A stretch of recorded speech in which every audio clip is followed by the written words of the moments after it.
Welcome back, everybody, to another riveting episodic edition of Project Pipebomb. As usual, I'm your host, Paul Jazer, a.k.a. the Arabian Wolf. Before we jump into the video, make sure you guys click that subscribe button below. Give us a like. Leave your feedback in the comments section. Tell us how you feel about the video. Today is our long-anticipated WrestleMania 31 prediction show. Along with that and the analysis, we're going to break down some current rumors surrounding the Flagship event coming up this Sunday, along with NXT call-ups coming from Post Wrestlemania. Before we jump into the show, I'd like to introduce my panel. I got the Vigilante Mario on deck, along with Piero. How the hell you guys doing today, man? You excited for WrestleMania or what? I am pumped up. I didn't hear you. You're what? Excited. Oh, yeah. I can't wait to jump into it. Give us a little bit of an analysis. Destroy the kayfabe in the process. So we're going to just jump right into it. If you guys want to leave your Twitters or your plugins before we go forward. Just follow Project Pipebomb. That's all I ask for. All right. Make sure you guys check out Project Pipebomb on Twitter. If you want to follow me, it's at _Arabian Wolf. Mario, what's your tag? On Twitter, it's at Golden Eagle 0462. That's a cute Twitter handle. All right, we're going to jump right into it. We found out, I believe it was yesterday or earlier today, that the Andre the Giant Memorial Battle Royal was being moved to the pre-show along with the Fatal 4-Way for the tag team title. What do you guys think about that? Do you think they fell victim of time constraints? They needed more time in the open card to make sure everything was handled properly? What do you think, Piero?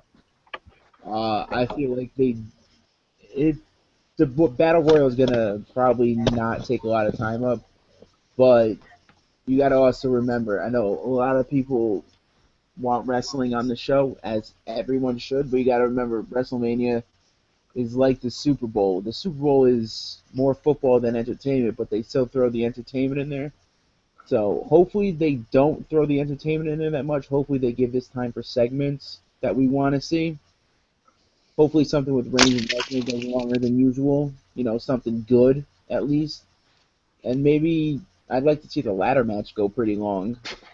I hope that they give that a good enough time. Right, and I don't see it being a short match. I see them devoting a good amount of time for them to go out there and showcase their skills and bring some prestige back to the Intercontinental title like it so rightfully deserves. And the amount of talent in that match, the caliber of talent, is just through the roof. So I see no reason for them to not deliver, and then some. What do you think overall, Mario, about the pre-show and the Andre the Giant Memorial Battle Royal getting moved and falling victim to time constraints? As far as the whole pre-show thing goes, I don't like having matches on the pre-show. You know, I think it's just like, you know, kind of giving the wrestlers, you know, some type of airtime at the same time, right? But nobody really watches the pre-shows because they always put the crappiest matches on there, and all they do is just talk about everything they've been talking about for the past couple of weeks about the pay-per-view and whatnot. So, I mean, moving the Battle Royal to the pre-show is like, I guess, going a step back in a way, you know, because they introduced it last year at WrestleMania 30, and they made a huge deal about it, you know. Right. And it was a mid-card, and at the time it was a mid-card attraction, and now it's being, you know, put onto the pre-show. Right, and I mean, it's like devaluing the winner of the Battle Royal, you know. So whoever wins it is just like, you know, okay, cool, good for you. It's not like last year when Cesaro won; it was like a huge deal. So now it's just like, you know, whatever. Yeah, I can understand that somewhat losing a little bit of credibility being on the pre-show, but in general, it is still WrestleMania. You're still in the same stadium. It's not like, you know, WrestleMania 2 on closed circuit where they were, you know, doing the show in 3 different places over the United States. So I still think it's going to have some credibility. What do you guys think? Who's your prediction to win the Andre the Giant Memorial Battle Royal? We'll start with you, Mario. My head says Ryback. You know, because they've been kind of building him up a little bit more these past few months. But, you know, I also kind of wanted to see Mizdow win, you know, just for the hell of it, because I don't really like anybody else in the Battle Royal, so, I mean, why not? And how about you, Piero? What are you feeling on the Memorial Battle Royal?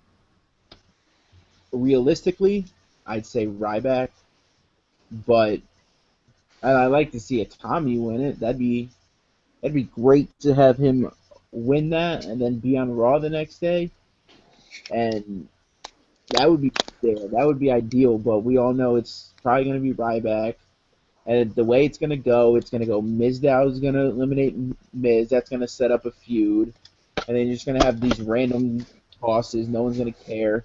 But at the end, unless they throw a swerve and Sheamus comes back during that battle royal instead of coming back on Monday, then I say he will win. But as of right now, as it stands, I realistically it's going to be Ryback just because they're building him as a big guy and they want him to excel as a big guy. So I see him eliminating the Big Show, Kane. I see him, yeah, all the big guys in that match is going to be eliminated by Ryback, just and then have him win. Yeah, rumor was Kane was supposed to bring the mask back just for the Memorial Battle Royal and that little side conflict him and Big Show have been having over the last few weeks building to Mania. And like you said before, formerly known as Kenta Hideo Itami, did win the Battle Royal at Access, defeating Finn Balor to be one of the entrants in the Memorial Battle Royal. And some like to see him win it, and it would shed a big light on NXT on the biggest stage of them all. I'd be all for that, but like you said, Pierre, realistically, it's probably going to be a guy like Ryback or Sheamus, or even the fan favorite in this situation, Mizdow would be a great choice to get him over and break off into a feud and have him and Miz work a program together, and it'll elevate him even further than he already is. The fans are already behind him, so winning the Memorial Battle Royal would put him on a pedestal and put him that much higher in perspective and retrospect with the fans. And I honestly think he's due for a pretty good push, upper mid-card level push, a title run or something, once his feud's over with the Miz and they're done working that program. Well, now that they're bringing these titles back into prestige, because the Intercontinental and U.S. title, like Mizdow can get a chance to actually do something right along with those titles, because if they want to build them as prestige, I honestly see Ambrose going from one of them coming up. I could see that happening. Rusev might still be challenging Cena for a little while, but I see some names that we ever as fans want to see built to go up to the top. With those titles being prestigious now, well, if whoever wins them, if Cena wins it, Bryan wins it, they will be prestigious. So we'll see names like Ambrose and maybe Hatami, maybe Balor. We'll see them actually do something now in the months to come. Absolutely. I couldn't agree more. We're going to shy away from the Memorial Battle Royal. We gave our thoughts and opinions on that. Let's jump into the second match on the pre-show, which is the Fatal 4-Way for the Tag Team Championships. I believe it's the Usos versus Tyson Kidd and Cesaro versus the New Day versus Los Matadores. And in my opinion, it is just pretty much filler to get all the tag teams, on WrestleMania 31, let them showcase their work, and, a years-long journey of hard work, let them get out there and, do something with all that hard work and let it pay off for them for a little bit. Whether they deserve it or not, that's irrelevant. But in my opinion, I'm not going to go much into detail about this. I see Tyson Kidd and Cesaro retaining. Any other direction would be a little, I don't know. I can see them deserving a lengthy run, and two guys with great chemistry, complete polar opposites, but they work so well together. Similar styles in a way. But what do you guys think about it up here? We'll start with you. Who do you see coming out of that Fatal 4-Way for the tag team titles? I mean, there's really no reason for anybody to win that match because it's not like they're pushing them.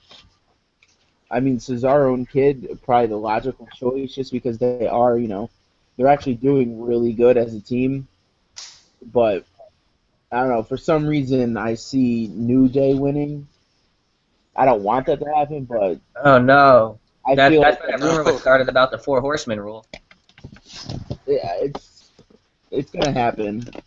They're gonna win it somehow. It doesn't matter to me, just because they're not pushing tag teams in WWE as they are doing in NXT. NXT they're pushing tag teams, so it matters down there. Up here they're not. They're just putting one like the back burner. So it's just like whoever wins is not gonna, go on to do a lengthy feud that's gonna matter. So, but I see New Day winning just because that's how WWE wants it to happen. Probably, I don't know. Yeah, I know. The logic is flawed in a way. The tag team division on the main roster is playing second fiddle and has been for the past year or so, even probably a little further back, but not to go into detail. But what do you think, Mario? I think Kidd and Cesaro. Hero said New Day. What's your choice? I'm gonna go with Tyson Kidd and Cesaro. Because I mean, you can tell that they're kind of getting over with the crowd already. People like them, and just taking the titles off of them would just be a bad business move, in my guess, you know. So I don't like any other tag team in that tag team match. So I mean, the New Day sucks. Uh, what's it? The Usos are overrated. I hate the fucking Usos. I don't think And they're overrated. I just think they've fallen into a pit and it's getting repetitive. they're exactly repetitive. That's the word. But I just dislike them. Anyway, and Los Matadores are just like jobbers. You know, they just put them in this match just to fill it up. You know. So, you know, I don't really have that much of an interest in this match, but, you know, just hopeful that Cesaro and Kid get the win and, you know, keep going as champions. Right, and plus Natalia being an asset with them out there, her as the manager for the tag team in general, and Tyson Kidd and Natalia being on Total Divas, the platform alone, people think it'll give them a longer title reign and more, you know, exposure just because of that show alone. I think, yeah, that probably will play an influence in their title run if it is lengthy enough and they do have some longevity. That plays Total Divas helps all the divas on there getting time, but Yeah. it's not gonna really help them that much. I mean, at some point they're gonna end up giving the titles to someone else. But, right, like it's not a catalyst or a major turning point, but I'm sure it does play somewhat of an influence. Yeah, of course. Yeah. But you guys, any last thoughts or anything you want to clear up before we head into the main card? Yeah, I'd rather talk more about the main card. All right, let's just get this one out of the way because I'm not too into it. It's AJ Lee and Paige versus the Bella Twins. Building into it, you see AJ Lee and Paige having some animosity, some built-up anger between the two, and there is tension there from the accidental elbow, I believe, on SmackDown or Raw. I can't remember what it was. And so going in there, that's the main story if they'll be able to work together to dethrone the Bellas. The title's not on the line. Personally, I would have liked to see a fatal four-way for the title. I thought that would have done way better business, and they would have been able to showcase a little bit more than working a tag match. But overall, despite the animosity, I see Paige and AJ Lee winning. What do you think, Piero? I don't see them winning. There's gonna be somehow that they can't work together. It seems pretty obvious. But could it be a mind game? No, I don't know. It could be, but I don't know. I don't see it that way. The only way I do see it is because Nikki Bella needs someone to fight for that belt. It's either AJ Lee and Paige is gonna, fuck up, or her and her sister are gonna fuck up. One of those four people, or one of those three people in that match are gonna end up challenging her for that belt. So somehow in that match, that's gonna set it up. Right, and I know we're going to see some animosity on the side of AJ Lee and Paige. I actually hope we see a little bit of tension on the Bella Twins side as well, and have all four of them, work the match despite the winner at WrestleMania, Post Wrestlemania, heading into Extreme Rules, the next pay-per-view. I'd like to see a fatal four-way for the Divas title. Of course, that'd be great. Any last thoughts before I jump to Mario? Nah, you go to him. All right, go ahead, Vigilante. This is the match that should have been in the pre-show, to be honest, instead of the Battle Royal. Because I don't think anybody really cares about this match. So, I mean, sure, people like Paige and AJ, but I mean, what's the point in having this match with the Bellas? It has no end game, for anyone. It's just whoever wins wins. So, there's no championship on the line. There's nothing on the line for anybody. It's just a match. Right, you got to take the match for face value. Exactly. So, I mean, I'm not really that interested in this match, but I do see Paige and AJ winning just because I like them. So. Just because he likes them. That's pretty biased. That is pretty biased, yes. But it's funny because I don't see anybody ranting and raving about the tag team titles being defended on the pre-show, but if it was the Divas title or vice versa, and you put the Divas title on the pre-show, in retrospect, I think fans would have been angered and hashtag give Divas a chance would have broke out once again. So because they're not that used could to be a having big reason. there. That could be a big reason why the Divas are never on the pre-show card, and I think it's probably a good idea business-wise to have. Give Divas a chance. I mean, WWE needs to showcase them a little better. I'm not going to say that women wrestling is not showcased because there's a lot of people, or a lot of indie promotions that focus on women wrestling and they do it in a good way. So I mean, to the hardcore WWE fans who just know, I watch WWE because it's on TV. I mean, there's a lot of good women wrestling out there. A lot of women wrestlers that can actually, go with men. So WWE needs to see that and know that, they can actually draw if they actually do something with them instead of just having them go out there look, look good and turn around, go back up the ramp. Like, And I can understand give divas a chance because they're usually wrongfully booked, but overall it shouldn't be give divas a chance. It should be give hardworking female wrestlers a chance. It should be it's just like what indie people say, support indie wrestling. No, support good indie wrestling. Don't support barnyard trash. Don't support bad. Right. I don't. It's just my opinion. I don't. Any good indie wrestling promotions out there. I mean, don't Right. support indie wrestling like your local promotion that I mean, yeah, support it and hope it does something in 10 years, but don't support where guys are just out there, not caring about their bodies and shit. Like, there's good promotion out there. And I'm not just, going with the obvious, like, your Ring of Honor, your New Japan, and all that stuff. There's good promotions that I've been catching up on that a lot of people should just start watching. Right. Right. And you go out there and you watch those indie programs, and it's like, how the hell have I been missing this for so long? Right. We'll shy away from that. Let's jump right into the Intercontinental title ladder match. Another match that Sheamus is speculated to join if he isn't in the Battle Royal itself. We got Bad News Barrett versus R-Truth versus Dean Ambrose versus Luke Harper versus Dolph Ziggler versus Stardust versus Daniel Bryan. A lot of concern coming on Daniel Bryan, and they think he might get hurt again or have reoccurring problems despite the way he rehabbed it. It was just for a short-term rehab, not a long-term. But overall, the match, this is what a lot of fans are most looking forward to. This is the workhorse match on the card itself. All the dark horses, all the best, all the fan favorites in a way, for the majority of them at least. And I have no problem with saying this match will most likely steal the show from a in-ring ability, pure wrestling standpoint, from a awe factor, from spectacle in general. Similar to when they used to have Money in the Bank at WrestleMania. And it was a big draw-in factor. It was a great asset to the show. So I'm looking forward to it. The platform set. It's going to be a great match. In my personal opinion, I see either Daniel Bryan or Dean Ambrose winning. How about you, Piero? This match is going to be, I'll agree with you on that, it's definitely going to be the show stealer. Because everyone in that match, from Wade Barrett to R-Truth to Bryan to Ambrose to Stardust, they're all going to do something that's going to be crazy. They're all pretty good at what they do. Barrett is the only one in that match that you'll probably not see him do anything crazy. He'll use the ladder to his advantage, but he's not going to jump off. You're not going to see him do fucking flips. Right. He's more of a mat-based brawler. Yeah, but it's going to be a really good match. Like you said, it's going to be the Money in the Bank what we had recently in the past, so it's going to be good. But there's no doubt in my mind that Bryan's going to win it. So that's definitely my pick for that one. And then he's going to feud with they're going to do something with Ambrose, I feel. Have one of them turn heel and do that feud. I feel like that could be good. Absolutely. I couldn't agree more. Daniel Bryan would probably be my number one choice for the outcome as well. And the excitement's there, and possible show stealer, all the workhorses on the card in that one match itself. Mario, what do you think, buddy? I also think that it's going to steal the show, for sure. You got all their good workers in this match, and it's a ladder match, that too. So it adds that special something to the match. Who I see winning, I want to see Dean Ambrose win it, but as the weeks go on, I keep thinking that Daniel Bryan's going to win it, just by the way they're booking him right now.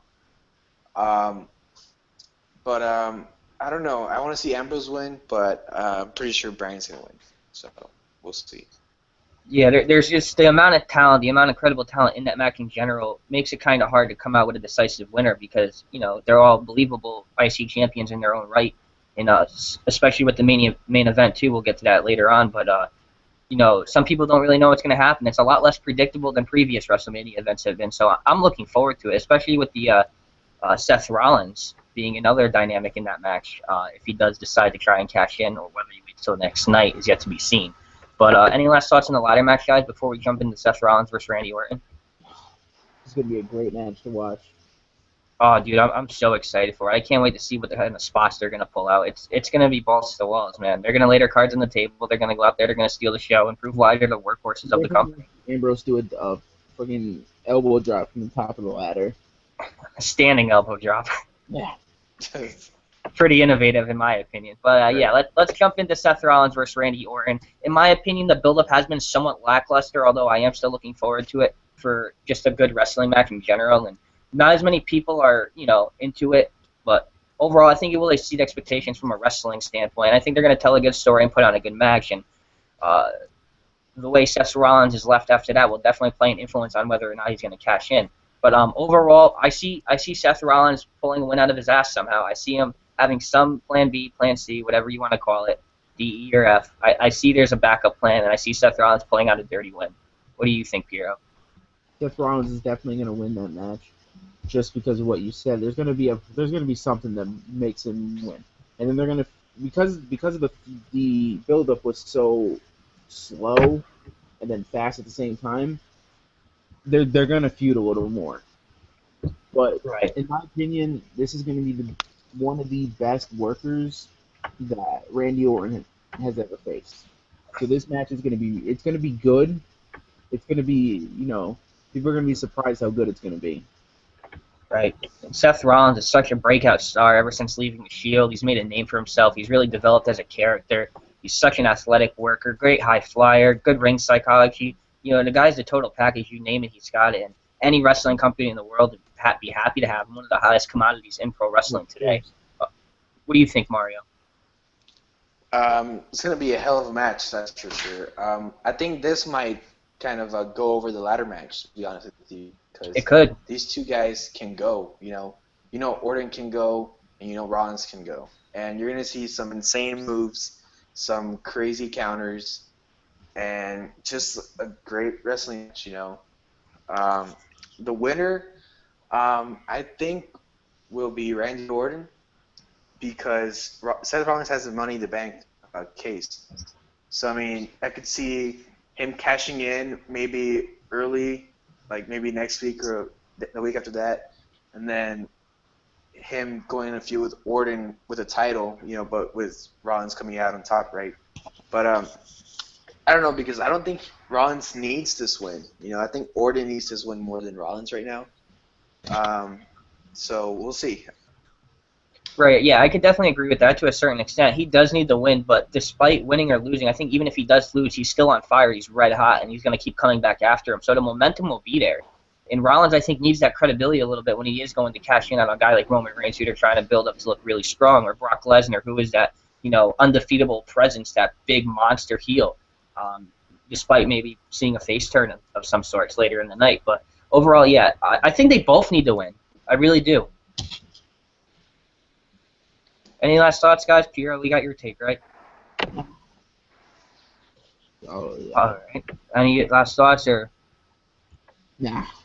Nah, we're all good. All good in the hood. All right, we'll jump into it right now.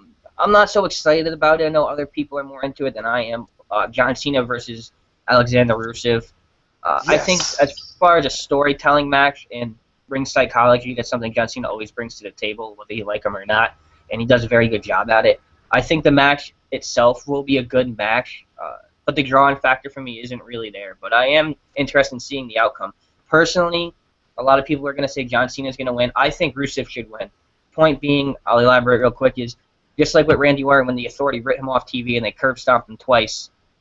He was gone for about 4.5 months, and when he came back, he had so much momentum. The fans were behind him. He was on fire.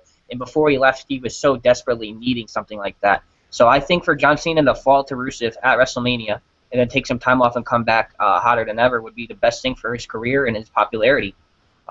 If you look at it, it did great wonders for Orton's career, so I don't see any reason John Cena can't do it as well. And it makes sense for him to lose because he went back to back to back with Brock Lesnar, lost all three, despite if it was a clean or dirty win. So that's in his head, and that could diminish some momentum and mess with him mentally. So it does make sense that he would lose to an alpha male, a high prospect, a rising star like Rusev. Personally, that's my opinion. I think we're going to see Alexander Rusev win, despite it being a clean or dirty finish. What do you think, Mario? Obviously, people want Rusev to win because a lot of people don't like Cena, but due to the booking that they've put Cena in the build-up to this feud, to this match, I think Cena's going to go over just because it's John Cena. And Rusev winning at Mania and then having Cena leave for a while isn't going to help Cena, But look what it did for Orton. The facts don't lie. Orton was Yeah, so boring before he left, and he lacked something so dramatically. yeah, but people actually like Orton. You know, he has more fans than John Cena, I bet. Um, No, no, he doesn't. No, there's no way. well, I like Randy Orton more too, but he doesn't have more fans than Cena. He has more No one older does fans. except all I'm like The saying Rock. is, if you look back to when Cena got injured, I don't know, what was it, 2008 in a SummerSlam match with Batista, and he came back against Chris Jericho at, what was it, Survivor Series? He didn't get a big pop, No, right? he didn't. He did, because, a lot of people don't like him. So I don't think that's going to work for Cena. So I just see them giving him the title because, that's the title he began with, and that's the title he's going to probably end with. So, I mean, I see Cena winning.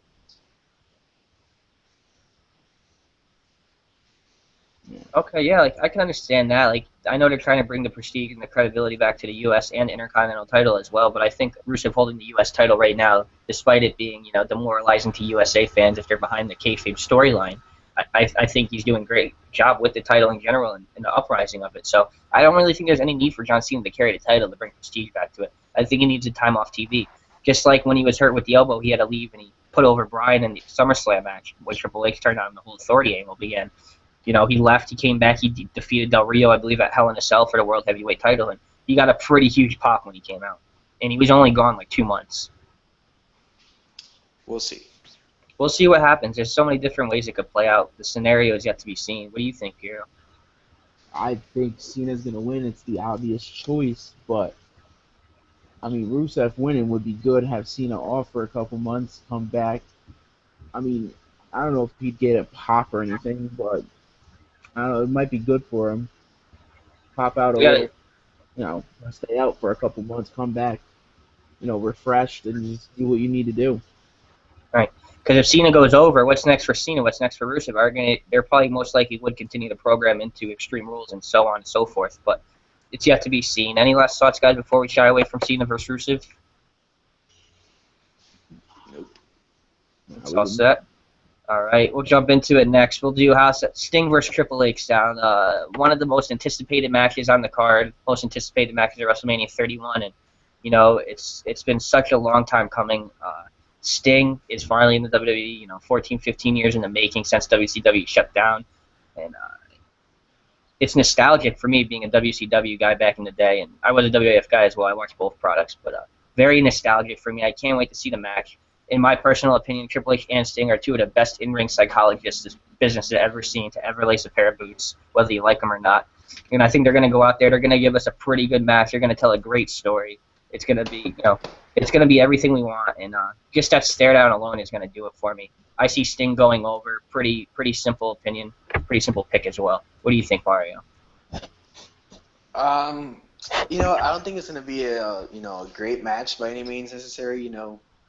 Triple H can work, but Sting's up there, so I don't see him pulling off a great match. 56 But now. yeah. But the showmanship of the match is going to be off the charts for sure. Just the crowd's reaction to whatever Sting does is going to be awesome. So I mean, that by itself is going to make it an entertaining match. But I do see Sting winning just because I don't think they would bring him in just to lose. So. Right, and a lot of people think that'll set up Undertaker defeating Bray and then them two colliding and building to WrestleMania 32. Piero, what do you think about Sting versus Triple H, the build-up and the match itself? It's gonna have the same feel that Hogan Rock did. There's gonna be a lot of spots, not wrestling spots. There's gonna just be a lot of standstills. Like the entrances are gonna be great because they're gonna do those. Triple H has already said he's gonna do an amazing entrance, and then Sting, he's gonna try to do something. It's just gonna be a lot of nostalgic there. And Oh yeah, the spectacle is going to be amazing. So many grand entrances that they have set up. I can't wait to see what they're going to do for Sting, Triple H, Bray Wyatt, Undertaker. There's probably like 45 minutes just worth of entrances on the show. Yeah, of course. All right, so many legends and two dream matches on the card. Whether you wanted to see Sting, Triple H, or Sting, Undertaker, still a dream match in my opinion. A lot of people are calling it WWE versus WCW, and that's exactly what it is. The cornerstones from both companies. It sure is. And that's what's making it a good match. Right, the Vigilante versus the King of Kings, and that has such a great ring to it. It makes so much sense whether you like wrestling or you don't even know wrestling. The King of Kings versus the Vigilante makes plenty of sense to me. So great match. It's going to be a good match. Good storytelling, good ring psychology. You know, the platform's set, 14 years in the making, and it's finally coming up this Sunday. I'm fucking excited as all hell. I can't wait. Any last thoughts, guys, before we jump into the next match, which is actually going to be Undertaker versus Bray Wyatt? And a lot of people were speculating, like I just said a couple of seconds ago, that Sting will go over Triple H, Undertaker will go over Bray Wyatt. They'll have some type of face-to-face or promo at WrestleMania 31, the show itself, building to a match at WrestleMania 32 where they'll both most likely retire from in-ring, action and use their legend contract or whatever direction they decide to go in after their retirement. Overall, I see Undertaker going over in this match, despite Bray Wyatt being a young up-and-comer and very similar to The Undertaker when it comes to, the way he presents himself and his character. I still see Undertaker going over. It's not going to hurt Bray Wyatt whatsoever. If anything, it's going to elevate his career and put him on a pedestal on a level he's never been before and bring some credibility and put him into that main event spot, main event stature, so to speak. I think it's going to do wonders for his career, win or lose. But yeah, my personal opinion, I see Undertaker going over, and I don't think it's that far-fetched that at least we will see a Sting-Undertaker showdown later in the night that night. What do you think, Piero? Yeah, Undertaker's definitely going to win just because he says he's got one more WrestleMania in him. So there's no way Bray Wyatt's going to beat him. He's going to go 2 in a row with a loss and then come back one more year and then lose again. So he's definitely going to win. Bray Wyatt somehow is not going to be pissed that he lost. He's going to enjoy it somehow. So that's the way that's going to go. Bray Wyatt will enjoy that he won, or The Undertaker won. The Undertaker will win. Sting will win. They'll meet on Raw. They'll do something. Just like Cena and Rock did. They set it up a year in advance. So, I mean, it could happen. Right, yeah. I'm excited. I can't really wait to see. Any way it plays out is going to be awesome, in my opinion. The show is going to be great. Sting versus Triple H, Undertaker versus Bray Wyatt are probably the two matches I'm looking forward to the most, besides the ladder match in general, just for the spectacle and how long we've been waiting to see something like this. They both really are dream matches in their own right. What do you think, Mario? You know what? I'm not sure who's going to win this match. I wanted to see Bray Wyatt win because, he lost that meeting last year to Cena. And, he hasn't been looking that strong since he came back. Like in that feud with Ambrose, I don't think they did a good job in building him up there. But, the way they're kind of going with this feud is that, Bray Wyatt's talking all this trash to the Undertaker, and Undertaker's just going to come back and just beat him, right? But I don't know, man, because if it is Undertaker's last Mania, then I don't see him going over a young guy. I just see him doing the noble thing and putting the young guy over, right? But I don't know. It could go either way. It makes sense to me either way. We do know Undertaker is scheduled for the Raw Post Wrestlemania following WrestleMania on Monday night. So a little interesting to see what's going to happen there. So could it be his retirement after losing to Bray Wyatt? I don't think so. My personal perception is Undertaker's going to win, and he's going to be at WrestleMania or the Raw after to talk a little bit and shed some light with how he's been doing and if he'll be back for one last fight, one last match at the biggest stage of them all. What do you guys think about Undertaker being booked on Raw? Do you think that plays an influence in him winning? Because I sure think it does. He's gonna win. He's gonna say something about one more match. Again, it's gonna be against Sting. There's no doubt about it. There's no one else for him to face. That makes sense. It does. And is it going to be built up as a face versus face, or do you think we're going to get to see one of them play a heel? Which I think would be even better. That'd be fucking awesome if Sting was a heel. Oh, they're definitely going to have... Neither one of them are going to be face. Or they're not going to have face-face. One's going to be heel, one's going to be face. It makes no sense for them both to be face. I think it makes more sense than most would expect, though, because they're both icons in their own right from their own companies. And Undertaker just returning after being defeated by Lesnar, I don't see him turning heel whatsoever. And Sting just finally defeating Triple H, I don't see him turning heel either. And personally, I think it will be a face versus face, just like Hogan and Rock was. Yeah, it will be. Just like, Rock versus Cena was. True. Some of the biggest matches in history are faces versus faces, and some of the best in-ring quality are results of a face versus face. Right. The build-up is usually lackluster, unless you have, top talent, though. Yeah. Because it's hard to do something with two faces, you know, because there's no disrespect, there's no cheating, there's no, you know, run-ins on matches or interference or anything like Yeah, that. that makes more sense because then that would just be a good, solid match with with a big. And we know we're gonna see Hideo Itami representing NXT in the Andre the Giant Memorial Battle Royal. So I'm interested to see how that goes. It's surprising for him to get the spot, considering they thought he was having a hard time adjusting to the WWE style and adapting to it. But overall, I think he's ready, and I think he's gonna represent NXT very well. I'm surprised they went with him. Everyone would have thought Finn Balor was going in. Oh, everyone wanted Balor. That's why they're not going to do it.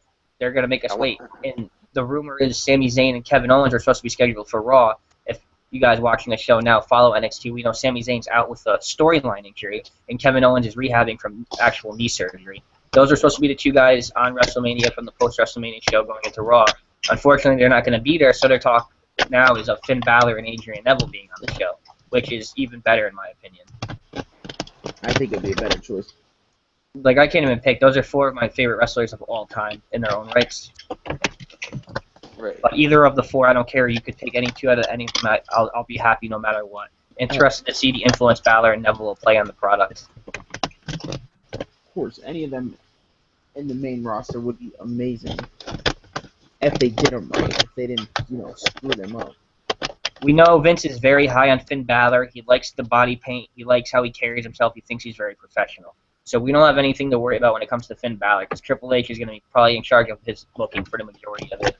Adrian Neville is another one that appeals to kids with his aerial tactics and his high flying maneuvers and his arsenal, which is so vast in my opinion. The amount of caliber that guy can break out from the top rope, but they might throw somewhat of a kiddie gimmick on him, which I don't like.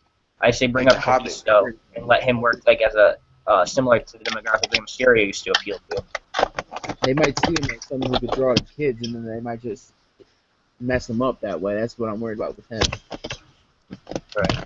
There's a few guys that unfortunately probably are going to be repackaged. I'm sure their name will stay the same, but they're going to be completely different from the character that they've been working down in developmental. And I don't even like to call it developmental anymore. NXT, it's its own brand in its own right, and they deserve to be called that. Any last thoughts, guys, before we head into the main event and break down that? We can get right into that. Right into it. I'm going to try to keep it short, sweet, to the point. We have the dynamic. We have the scenario that Seth Rollins can play an influence in the match. He could cash in and he could win despite the winner being Lesnar or Reigns. Overall, I think the match itself will exceed expectations from a wrestling standpoint. I think it's going to do a little bit better than most people think. I think it's going to be hard-hitting. It's going to be aggressive, It's going to be a tough fight for both men. My personal perception, since Lesnar did re-sign, I believe he is going to win. Whether or not Seth Rollins tries to cash in at the end of the match or during the match is up in the air. But overall, I would like to see something happen where the outcome is Lesnar wins because of Seth Rollins in a way from the cash-in, have Lesnar retain, and then go into Extreme Rules and a triple threat for the title, Lesnar versus Roman Reigns versus Seth Rollins. But overall, yeah, I see Brock Lesnar winning. Whether Seth plays an influence or not is irrelevant. What do you think, Piero? Yeah, there's no way he's going to sign, I believe it's for 2 years, and have him... 3. 3? Was it 3? Yeah, it was 3. Wow. I was surprised, too. He's not going to... I thought it was 2, but...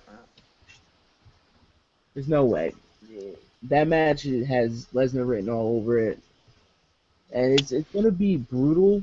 A brutal match if they, power to power, but you got to look at it this way, too. A lot of people were hyped for Goldberg-Lesnar. Oh, my God. One of the worst matches ever in WrestleMania. We all remember that 5-star classic. Oh my God. I mean, that's the only downside that I have in my head about this match is you got two powerhouses, and it could be a bad match. But Lesnar has been, the last couple of pay-per-views he was on was actually, really good. It wasn't, there wasn't a lot of spots, but he was pretty, pretty tough in those matches. So I don't know. This match could be good. It could be bad. I mean, this is one of those matches where we just, we have to watch it to see what's going to happen. Right. I couldn't agree more. And one thing I wanted to bring up real quick was if we go back to SummerSlam 2013, I believe it was, where Daniel Bryan finally captured the WWE World Heavyweight title, undisputed. He was the undisputed champion at the time. And, he would win the titles, and he was a champion for about, I don't know, a minute and a half or so, and Triple H pedigree Orton cashed in, and everyone knows that story. And then there was a culmination of Daniel Bryan chasing to get back to the title for almost a year and a half. and then he finally did recapture the title.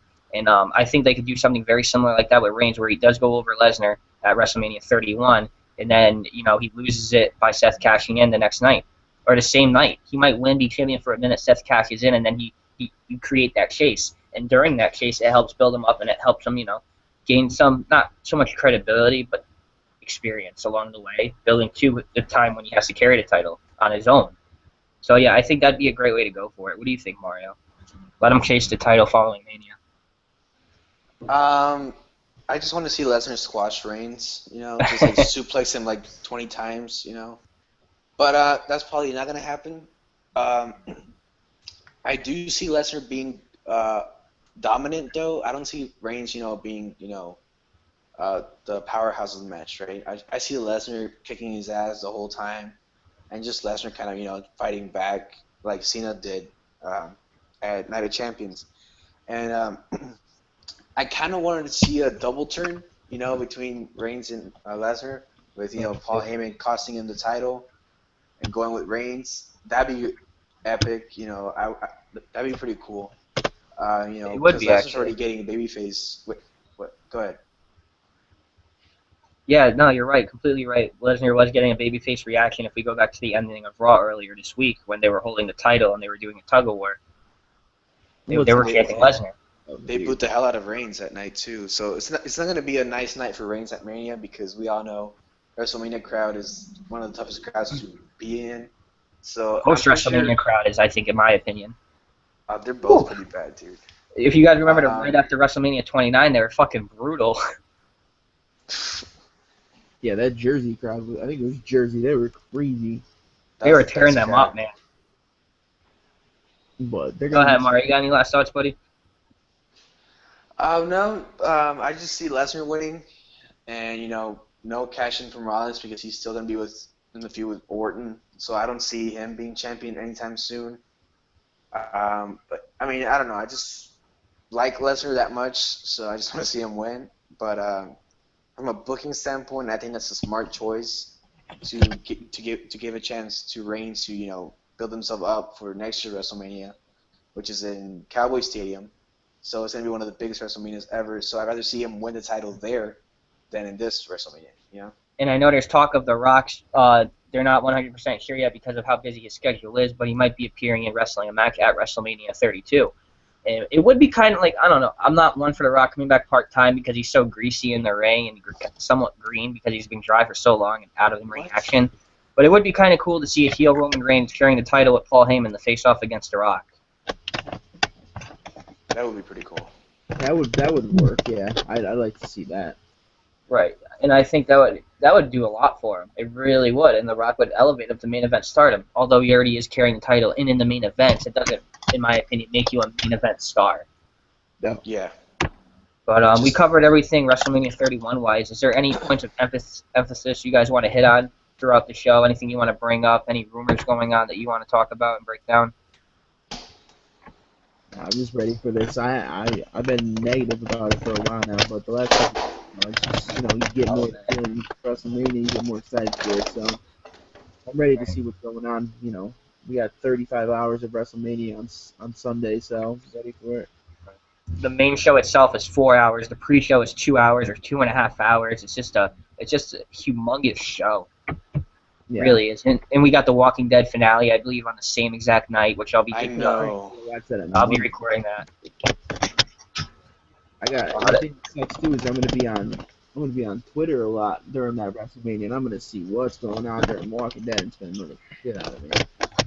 Oh my God, The Walking Dead! Like I really hope something doesn't get ruined for me. Unfortunately for me, I don't have WWE Network at the moment. I'll probably end up getting it before WrestleMania, just for that 1 month in general.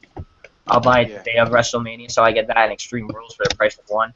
And then that's probably about it. Or I can just wait until midnight until it's uploaded online. But I'm a quality guy. Like, if I'm watching WrestleMania, I want it in, like, the highest HD you could possibly get it. That's why I'm going to spend the $10, but I'm going to spend it on Sunday. Exactly. So we're literally paying $5 for WrestleMania and $5 for Extreme Rules. Pretty much. Yeah. Plus watching NXT and the documentaries, Beyond the Ring, outside the whatever. There's the litany of programming on the WWE Network is second to none, and it really is revolutionary. The WWE Network, the NFL Network, it's ahead of its time, and it's probably the new way of TV going into the future. Oh yeah. We pretty much elaborated on some of the rumors earlier on, going throughout the show, talking WrestleMania 31. We have Finn Balor and Adrian Neville rumored to be coming on to Raw the night after WrestleMania 31. Their influence on the show, it hasn't been determined yet. No one really knows what they're going to do. But as of right now, they are scheduled and booked for Monday Night Raw tomorrow. The Undertaker is booked for Monday Night Raw tomorrow. Sorry, Monday. What am I saying tomorrow? But Finn Balor, Neville, and The Undertaker are all booked for Monday Night Raw following WrestleMania 31. Those are some of the rumors going on right now. There are rumors of Chris Jericho appearing at WrestleMania 31, swerving the fans at the moment on Twitter, saying he's skiing with his sons in like the Appalachian Mountains or something. He always does that. There's rumors of Shawn Michaels and The Rock and a few other legends being on the Post Raw following Mania 31. Do you guys hear about that? I mean, I did it. Something big. Someone from the past is gonna show up. I mean, obviously you're gonna have the Duke who are going in the Hall of Fame show up, but there'll be someone you don't expect. Yeah. WrestleMania, the night after WrestleMania, the Raw is usually the best Raw of the year 90% of the time. So I look forward to that almost as much as I look forward to Mania itself. Oh yeah. And we know Jake the Snake Roberts is lobbying for a match at WrestleMania 32, trying to get in shape and do DDP yoga. If he does get a spot on the card, it probably will be a short-lived match just to get him out there and give him that last moment that he so rightfully deserves. One of the most underrated performers and wrestlers of all time in history. One of the best mic workers of all time. It doesn't really get much better than him when it comes to mic work. He's pretty much the measuring stick. Yeah, pretty much. He's good. I'll be there front row if he does. At Mania 32. Right. And so NXT call-ups were pretty much determined that Adrian Neville is probably most likely the next big name to come out of NXT. Sami Zayn sidelined with a storyline injury. Kevin Owens rehabbing from an actual knee surgery. So it's most likely going to be him. What do you guys think? Who do you think is the next two call-ups? One male, one female. Charlotte, Adrian Neville. Mine would probably be Adrian Neville and Charlotte. Yeah. What do you think, Mario? Probably Adrian Neville and Charlotte. Those are the two people that lost their titles that they haven't been on NXT for quite some time. So. Right. And Sasha Banks is very high with fans on the main roster, as well as WWE workers internally within the company. A lot of people want Sasha Banks to be next. Despite her just winning the title, I'd rather see her stay in NXT, even though she's more than ready and has been for at least a year now. I'd still rather see her have a nice, lengthy run in NXT. The program she's working now with Alexa Bliss, it's a fun program to watch. Alexa Bliss is gaining experience from it, and I'm having a fun time watching them work together. I think they have good chemistry. Yeah, they're doing pretty good. Right, and Alexa Bliss, the way she adapted to wrestling in the WWE style in general, and how far and how much experience she's gained since signing with WWE a year or two back, with no prior wrestling background, no indie, no nothing. Since she's been signed to NXT, that's the only wrestling she's known, and I think she's doing a phenomenal job. She's doing really well. She's better than women that have been wrestling 5, 6, 7 years. Oh, no doubt. She has great timing. She's very athletic. She has the look. She has pretty much just about everything you look for in a woman's wrestling. The appeal factor, it's all there, 100%. Or in a woman in general, that too. Whereas not a lot of people are as high on Charlotte because she doesn't have that diva look, but she's probably one of the best female wrestlers to grace the business in the last decade, which to me is absurd. It's not about the look. It's about what you can go out there and do. If you're marketable, if you draw, if you sell, if you get over with the fans. And that's ultimately what matters, if you get over with the fans. And her being Ric Flair's daughter, despite her just being Charlotte, not Charlotte Flair, it resonates, and you can tell that's his daughter. Spitting image of him, the music, they have the mashup with Ric Flair's theme. So just being Ric Flair's daughter alone, it's going to get her over with the main roster. The wrestling ability is just an extra asset. The name brings her up there. So many different things going on during WrestleMania 31 season. I'm sure everyone at Access is having a phenomenal time. I wish I was down there myself, but pretty much it for tonight's show for Project Pipebomb. Any last thoughts you guys want to jump into, or are you good for tonight? I'm ready for WrestleMania, so I'm ready for that to go down. I'm pumped. I can't wait. It's going to be an amazing show. Thank you guys for watching, the fans. Make sure you subscribe. Follow us on Twitter at Project Pipebomb. If you want to follow me personally on Twitter at _Arabian Wolf. Mario, what's your plug, buddy? You guys can follow me on Twitter at Golden Eagle 0462. And Pierre, Project Pipe Bomb again. Project Pipe Bomb. That's all I'm Make sure asking. you check out Project Pipe Bomb, ran by Piero himself. It's a great Twitter, and we'll be happy to follow you and tweet you during WrestleMania 31 and any other wrestling event in general. So for me, for Piero, for the Vigilante Mario, for Project Pipe Bomb, thank you guys for watching. I hope you have a great WrestleMania 31. Make sure to subscribe, leave a comment in the section below, give us your feedback. We'll be happy to fix it for you. For Project Pipe Bomb, you guys have a great fucking day.